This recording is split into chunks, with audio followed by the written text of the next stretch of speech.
And I tried hard to be proud of my service, but all I could feel was shame.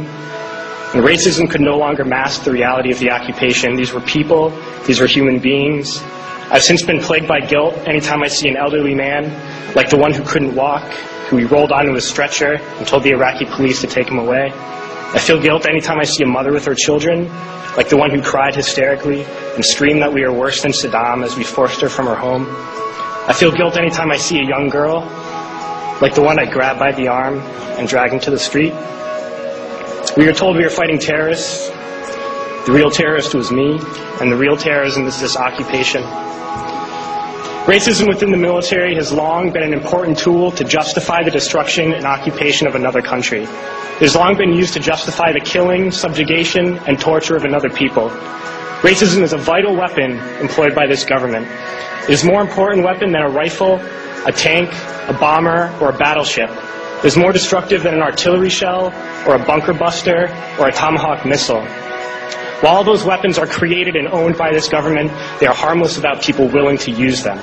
Those who send us to war do not have to pull a trigger or lob a mortar round. They do not have to fight the war, they merely have to sell the war. They need a public who is willing to send their soldiers into harm's way. They need soldiers who are willing to kill and be killed without question. They can spend millions on a single bomb, but that bomb only becomes a weapon when the ranks in the military are willing to follow orders to use it. They can send every last soldier anywhere on earth, but there will only be a war if soldiers are willing to fight.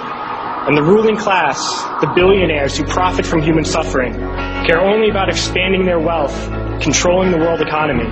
Understand that their power lies only in their ability to convince us that war, oppression, and exploitation is in our interest. They understand that their wealth is dependent on their ability to convince the working class to die to control the market of another country. And convincing us to kill and die is based on their ability to make us think that we are somehow superior. Soldiers, sailors, Marines, airmen have nothing to gain from this occupation. The vast majority of people living in the U.S. have nothing to gain from this occupation.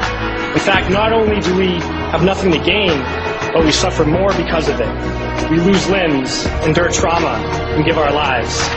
Our families have to watch flag-draped coffins lowered into the earth. Millions in this country without health care, jobs, or access to education must watch this government squander over $450 million a day on this occupation.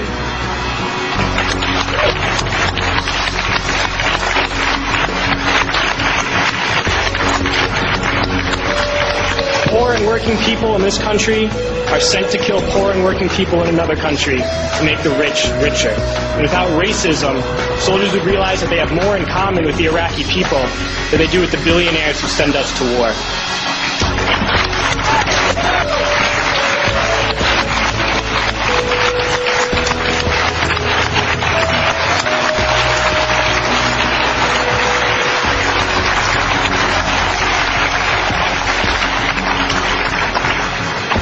I threw families onto the street in Iraq, only to come home and find families thrown onto the street in this country, in this tragic and unnecessary foreclosure crisis. We need to wake up and realize that our real enemies are not in some distant land. They're not people whose names we don't know and cultures we don't understand.